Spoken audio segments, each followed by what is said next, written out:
माझ्या जीवाला नारायण राणे यांच्याबरोबर नक्कीच काल आपण पाहिलं असेल अशा धमक्या ज्या, म्हणजे आम्ही काय कोणाला घाबरत नाही, कोंबडी चोरांवर घाबरतच नाही, त्यांच्याकडे लक्ष नाही, पण हे असं करणं योग्य नाही. काल ज्या प्रकारे काही ठराविक लोकांनी पोलिसांना धमकी दिल्या, पोलिसांना शिवीगाळ केली, एका पोलिसाला दगड बसलेला आहे आणि वैभव नाईक यांना पोलीस संरक्षण मिळणं गरजेचं आहे. ते अर्थात ते स्वतः तर आहेत दमदार, पण कुठेही काही दुर्घटना घडू नये म्हणून मला वाटतं हे योग्य आहे. या राड्यानंतर काल रात्री उशिरावर शनिवारी बैठक झाली, 2 समित्या नेमण्यात आल्या.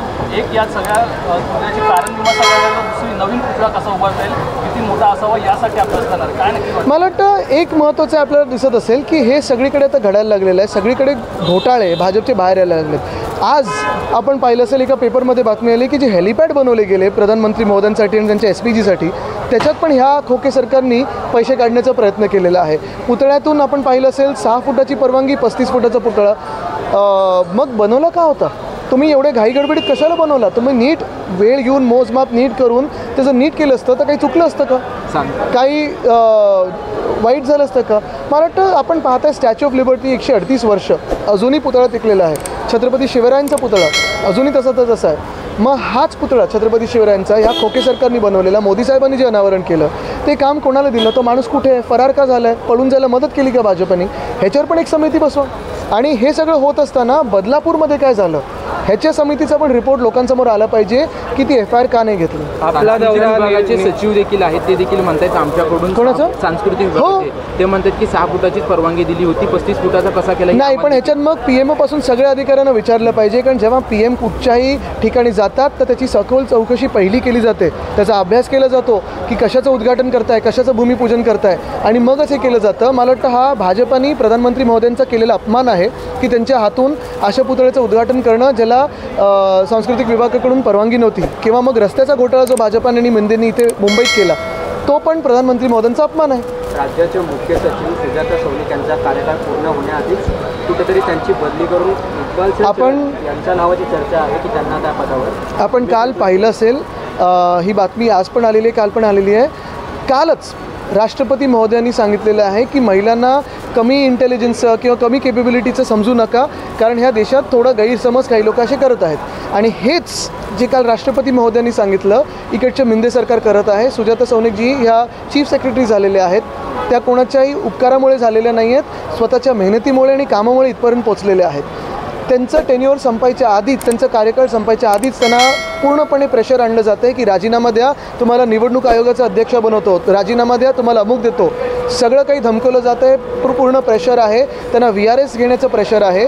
पण एवढ्यासाठीच कारण ते महिला आहेत आणि महिला अधिकारी ह्या सरकारला चालत नाहीत. असंच कृषी क्षेत्रात देखील झालेलं, कृषी विभागात पण एक महिला अधिकारी होत्या, त्यांची पण बदली अशीच काढली गेली.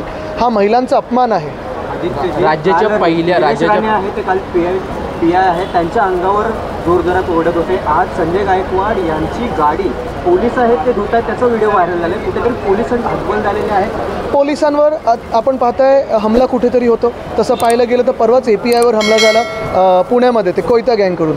काल कोणीतरी त्यांच्या अंगावर गेलं, मी मवाल्यांची नावं घेत नाही, कोणीतरी एक दुसरं मवाली बोलतं की तुम्ही अशी परिस्थिती करून ठेवू की तुमच्या बायकोला पण फोन करू शकणार नाही. ह्या सगळ्या ज्या गोष्टी आहेत, आणि आज ते कोण गद्दार आमदार त्यांनी गाडी धुवायला लावलं. आपण पाहतोय की आज पोलिसांना हतबल एका बाजूला केलंच आहे, दुसऱ्या बाजूला पोलिसांचा घराचा प्रश्न आहे. 650 कोटी आमच्या महाविकास आघाडीच्या सरकारमध्ये आम्ही नियोजित केले होते पोलीस हाऊसिंगसाठी, त्याचं काय झालं?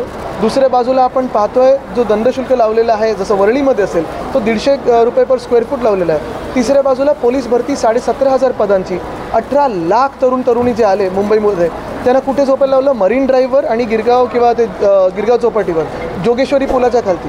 ही परिस्थिती आज करून ठेवलेली आहे. आणि ह्याच पोलिसांना ते वापरतात वारकऱ्यांवर लाठीचार्ज करायला, ह्याच पोलिसांना वापरतात जरांगे पाटील साहेबांवर लाठीचार्ज करायला, ह्याच पोलिसांना ते वापरतात महिलांवर लाठीचार्ज करायला. महायुतीमध्ये बरेचसे नेते नाराज आहेत, डॅमेज झालेल्या भाजपला, तो डॅमेज कंट्रोल करण्यासाठी आता नितीन गडकरी यांना महाराष्ट्राच्या राजकारणात सक्रिय करण्यात येणार असल्याची माहिती. मला वाटतं गडकरी साहेबांनी पहिलं मुंबई गोवा हायवे, मुंबई अहमदाबाद हायवे आणि मुंबई नाशिक हायवे ह्याच्यावर फोकस करावं. कारण खूप वेळा आम्ही ऐकतो 5 किलोमीटर 5 मिनिटात बांधतात ते. हे 10 वर्षात का नाही झालं? लाडके कॉन्ट्रॅक्टर कोण आहेत आणि टोल कोण कलेक्ट करतं आहे? हे त्यांनी सांगावं आम्हाला. सुजाता सौनिक ज्या आहेत त्या राज्याच्या ज्या महिला सचिव होत्या, मग त्यांच्यावरती नक्की दबाव कोणाचा आहे? कारण की 2025ला त्यांचा दबाव म्हणजे भाजप महिला विरोधी आहेत. भाजप आणि मिंदे हे दोघेही महिला विरोधी आहेत, म्हणून तर मंत्री 2 असे घेऊन ठेवलेत. ज्यांनी महिलांवर अत्याचार केले असतील तरी त्यांना सोबत घेतलेलं आहे. ज्यांनी महिलांना शिवीगाळ केली त्यांना सोबत घेऊन ठेवलेलं आहे. पालकमंत्री बनवलेले, रेवण्णाचा प्रचार करणारे, त्यांना महिला CS नकोच आहे. आपला काल नियोजित दौरा होता, मात्र तरी देखील तिकडे विरोधी पक्षातले खासदार तिथे आले होते आणि त्यामुळे तो राडा झाला होता. मग अशावेळी संयम आणि समंजसपणा दाखवणं गरजेचं होतं. परिस्थितीचा फक्त भेट घेण्यासाठी आपण तिथे गेलो होता आणि त्यात हा राडा झाला. नाही बघा, कोणीतरी समोरून मवालीपणा करते म्हणून आम्ही काही मवालीपणा करत नाही. तिथे महाराजांचा किल्ला, तिथे गडकोट तिथे उभा आहे आणि आपण पाहतो पुढच्या घटनेसाठी आम्ही गेलेलो तर पाहणीसाठी, जिथे भाजपचा भ्रष्टाचार लोकांसमोर आलेला आहे. छत्रपती शिवरायांच्या पुतळ्यामध्ये देखील त्यांनी भ्रष्टाचार केला आणि ती अनियमितता आम्ही लोकांसमोर आणत होतो. आम्ही तर पाहणीसाठी गेलो ना, कधी घोषणा दिल्या तिथे, कधी राजकीय काही केलं. ठीक आहे, कोणीतरी काहीतरी घटना घडली असेल, मला काही जास्ती त्यांना महत्त्व द्यायचं नाही आहे. मी अशा लोकांना महत्त्व देत नाही. काढी मात्र महत्त्व. महाविकास आघाडीचा जागावाटपाचा फॉर्म्युला 50% निश्चित झाल्याची माहिती समोर येते. कारण की आगामी निवडणुकीच्या पार्श्वभूमीवरती तुम्ही देखील ॲक्टिव्ह आहात. महाविकास आघाडीचं सरकार येईल असं देखील तुम्ही मानताय. नक्कीच महाविकास आघाडीच्या महाराष्ट्रात जास्तीत जास्त जागा येणार आणि येणारं सरकार आमचं आहे. हे जी लूट करणारी भाजप आहे आणि महाराष्ट्र द्वेष्टी भाजप आहे, ह्याला आम्ही पळवल्याशिवाय राहणार नाही. Thank you sir.